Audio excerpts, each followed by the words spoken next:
Good evening, Turks and Caicos. Following the passage of Hurricane Fiona here in the Turks and Caicos Islands, we are providing you this evening with an update following our assessments carried out today. First and foremost, we want to express our thanks to God for keeping us safe throughout the storm, and we also want to thank the residents for your adherence to the various pieces of guidance that was issued to you and for your full cooperation. We know that God has been good to us and has kept us safe during this period when we could have had a far worse outcome. Today is the first day post-hurricane, and so we've spent the entire day visiting the various islands and carrying out various assessments. We were able today to visit the islands of Grand Turk, Salt Cay, and South Caicos, while assessments were also carried out on the island of Providenciales. Tomorrow we will be visiting the islands of North and Middle Caicos so that we can complete our various assessment reports and then we can continue to target our areas of response. As it stands as of today, power has been restored to most of Providenciales. South Caicos has 70% of their power restored, hoping to arrive at 90% this evening. Unfortunately, Salt Cay and Grand Turk remain without power at this time, and work is also ongoing in North and Middle Caicos, and we are assured by porters that restoration efforts in those islands will be prioritized as well. Flow has advised as well that they will continue to work on their restoration efforts into areas where they have lost communication. Generally, persons have advised that they have suffered minimal damage to their homes and there's been some damage to infrastructure. The Providenciales airport opened earlier today and was able to welcome back to the Turks and Caicos Islands international flights. Unfortunately, the Grand Turk airport suffered some damage, and teams will be going over to Grand Turk tomorrow to assess the damage on that island and to set up a temporary arrangement so that we can have commercial flights going in and out of Grand Turk. We also visited the South Caicos airport where there was some damage to the temporary accommodation, and arrangements will be sought for that island as well. The Salt Cay airport did not suffer any damage to the airport itself. However, the access to the airport is still experiencing flooding in the area, and so we're looking at how we can have access to Salt Cay as well. In addition to the airports, the ports in the islands are reopening, and pending weather conditions, boats and vessels should be able to travel to these islands as soon as tomorrow. In terms of our schools and our public sector infrastructure, the Minister of Education will update on the Ministry of Education. However, I can advise that government offices on the island of Providenciales will reopen tomorrow, Thursday, September 22nd, and offices across the other islands that have been impacted will reopen depending on when power is restored to their offices.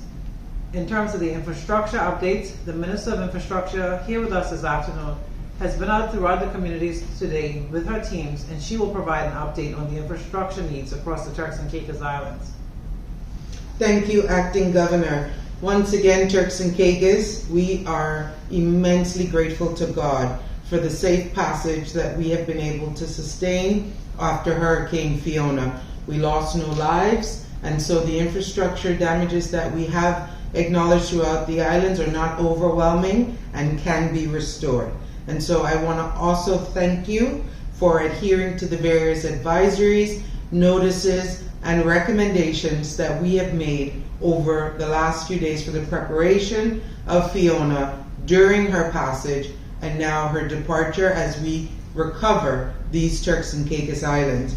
As the Acting Governor has advised, we have noted throughout the communities, all of our PWD teams, along with the assessment teams, have conducted a rapid initial assessment. They have acknowledged that generally all the roadways are clear with some debris in the side roads as well as small debris like leaves and garbage throughout the island. As a result of that, we have assembled our teams for the island of Providenciales, who will be issuing those contract works as early as tomorrow morning. The team are actually in the ministry presently contacting the various contractors so that they can be given the green light to start and follow the necessary procurement procedures. The same is happening in Grand Turk. Grand Turk, we are actually a little bit luckier than we are in Providenciales. We have a larger public works and PPID team in the island of Grand Turk. And so once we are able to safely get over to Salt Cay, we will be sending 3 of our team members from Grand Turk over to Salt Cay to assess and start issuing up the necessary cleanup works on that island. The island of South Caicos will receive a team from Providenciales as well. And so once we're safely over there, we will begin to commence the works. But we do have an officer in South Caicos, and they are working with the district commissioner, and they have advised that, again, the roadways are cleared. There's just some small localized flooding, minimal damage, again, to the wellness center in South Caicos, works that we can do and that can be done by the community of South Caicos, those small contractors and medium contractors that are registered with us in PWD. And so we look forward to their assistance and development, and obviously a general island-wide cleanup of the various roadways. As I said, the islands of Grand Turk, Providenciales, South Caicos, and eventually Salt Key, we already have our teams ready to go and prepare themselves for the works that we need to do. Tomorrow, the ministry executives will be heading to the Twin Islands to lend support to our Minister of DDME and the MP of Middle and North Caicos. And so I will be accompanying the team with 2 engineers as we visit the Middle Caicos Causeway to see what works to restore that critical infrastructure that connects the Twin Islands, as well as the issuing of the green light for the necessary cleanup works. So once again, I want to thank the Public Works team across the island, the PPID team, as we've been able to bring in the other departments in our ministry to have all hands on deck as we restore these islands. And without them, we wouldn't be able to reopen as fast as we've been able to do. So once again, I want to thank them from the bottom of my heart as their minister. They've made me look very good during Hurricane Fiona. So thank you. And a special thank you to the DDME team who have allowed us to basically live with them for the last few days as we went through Fiona, and with strong personalities that exist in getting this country up and running and seeing us through this storm. I'm ever grateful for the amazing team at DDME for their warm welcome and their participation, and more than anything, their guidance over the last few days. And a special deep thank you to Dr. Holly Hamilton for all of her amazing advice over the course of this storm. And we pray that this is all we have to endure in 2022. Thank you, Turks and Caicos. Thank you, Honourable Minister. We will now hand over to the Honourable Minister of Education, who will bring updates on behalf of her ministry, and also the Welfare and Relief Committee, which she also is responsible for. Good afternoon, Turks and Caicos. And indeed, God has been good to us and sparing our lives during the passage of Hurricane Fiona. As it relates to the updates within our schools, all government schools on the island of Providenciales will resume tomorrow, September 22nd. All private schools that are able to open tomorrow may do so as well. As it relates to the government schools on the nation's capital, Grand Turk, and all the other family islands, schools will resume on Monday, September 26th. If there is need for any additional updates, the Minister of Education will do so in relation to the family islands. I want to take this opportunity as Minister with responsibilities for shelter, welfare and relief to thank all our managers from the various shelters as well as the coordinators around the length and breadth of the Turks and Caicos for their support throughout Fiona. We realized that it was some of a challenge, but we made it through together. So once again, I want to say thank you very much for being there for our shelterees during this time. We will continue with our welfare and relief. We are visiting the various family islands as of tomorrow. We have done a lot of work today assessing the damages on some of the family islands. And thank you very much to the DG and our acting premier for the work that they continuously do. DDME, as a government, we are so appreciative of your hard work, and to all the committee leaders that spearheaded their teams throughout Fiona, we are indeed grateful. I must say a special thank you to the Minister with responsibilities for PPID. Definitely your team was there with me as I definitely went and assessed the minor damages within my constituency. And it was also done within all constituencies on the island of Providenciales and indeed all the other family islands. Together, as the acting governor said today, teamwork makes the dream work. And I must say, during Fiona, the country has realized that we have been able to be so successful in executing our plans because it was a team effort. And thank you very much, Turks and Caicos, and continue to remain safe. Thank you, Honourable Minister of Education. Thank you also to the Minister of Infrastructure for the updates provided from your ministry. We will now hand over to the Acting Premier, who will provide advice on his initial assessment of the damage across the islands and on the response. Thank you, Acting Governor and Turks and Caicos. First and foremost, I'd like to thank God for allowing the whole country to come through this hurricane without any casualties. Certainly in my lifetime, that's been the norm. So I'd like to thank God. We're certainly a blessed nation to allow us to be able to go through that over and over and over again with this blessings that we no loss of life. I hope that continues. Before I go on, I'd like to first of all thank a few groups, starting with the United States Coast Guard. So I'd like to thank the United States government for making their Coast Guard helicopter available. The acting governor and myself and the commissioner of police was able to utilize it today for a few hours, I think 4 hours, that allowed us to go across Grand Turk, Salt Key, and South Caicos. Before I go on, I'd also like to thank the acting governor and her team.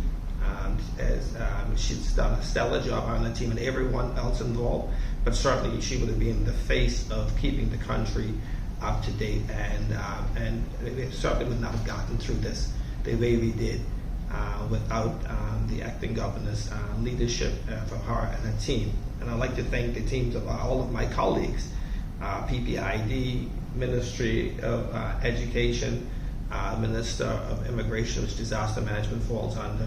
All of them did a great job, which is one of the reasons why we came through this, but not only without any loss of life, but also with, I don't want to say minimal damage, but certainly it could have been worse when you look at what happened to the islands to the south of us. I'd also like to thank the regiment.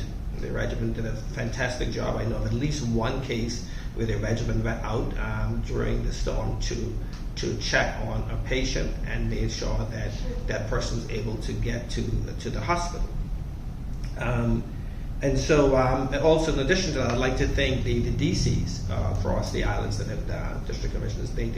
They also held it down in and on their islands, and they had the support of the regiment. But certainly, it would not have go as well as it did if we didn't have them. So, as I said before, the acting governor and the commissioner of police and I had a bird's eye view and a tour of the Grand Turk, Salt Key, and South Caicos. We have certainly focused on those islands because they were the islands that was most to the east, and as we know, the storm passes closest to those islands. So we had concerns, particularly around Salt Key, that didn't have communications. So we wanted to ensure that we went to Salt Key to see what was happening there on the ground. And again, like I said, they were the ones who were the hardest hit, so we wanted to see firsthand what was going on those islands. I know the acting governor touched on it, but just to give you a little bit to reiterate it, when we were in Salt Key, we saw some of the roads flooded, particularly the roads that separate the north side of the island from the south, but there was at least one road to the south that was cleared, so it was passable. We were able to land on the south side of the cricket field with the helicopter because the road leading to the airport, a portion of it was underwater. But even though we landed into the south, we were able to drive all the way to the north and see around the island. For the most part, Salt Key looks very good. We were able to speak with the DC there, and she was able to let us know her concerns and what they need, and we as a government will be supplying those.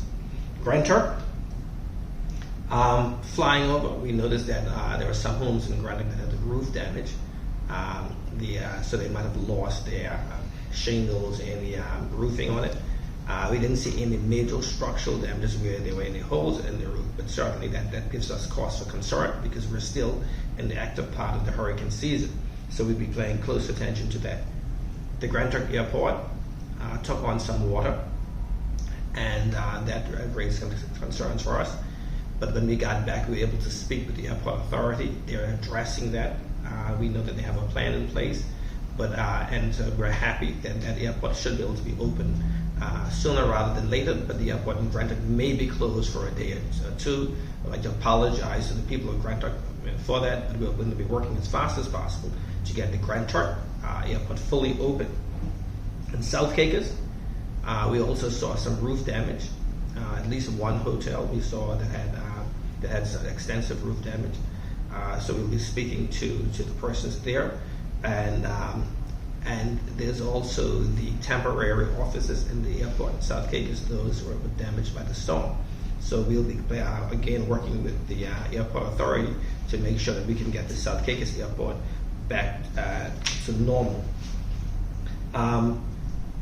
I'd like to apologize to the people of the north and middle. We didn't have enough time left on to be able to visit them, and that had not less to do with us and more to do with the fact that we only had the helicopter available for a short period of time. But we will be visiting north and middle tomorrow, so we can get a full assessment there.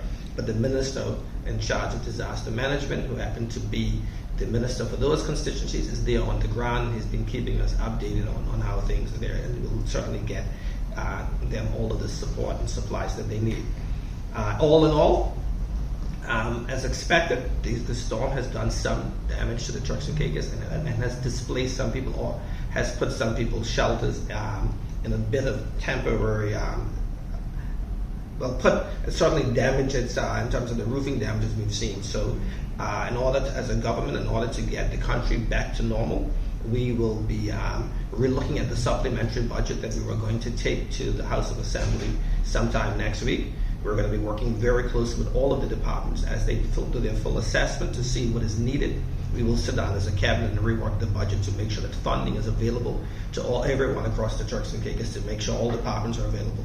So funding is available to all the departments to make sure that everyone across the Turks and Caicos are able to get their lives and livelihood back to normal.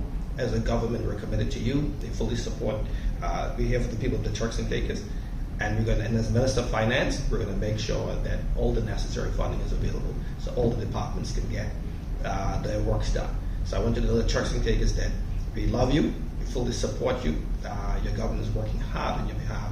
But first, I'm going to end the way I started, is that we have to give God thanks for bringing us through this. But after that, your hard-working team at the government, led by the acting governor and her team and all of the other members across government, I'd like to thank them on behalf of the government of the Turks and Caicos. You've done a stellar job, and now we're going to continue the momentum in restoring the Turks and Caicos and getting it back to where we were post-Hurricane Fiona.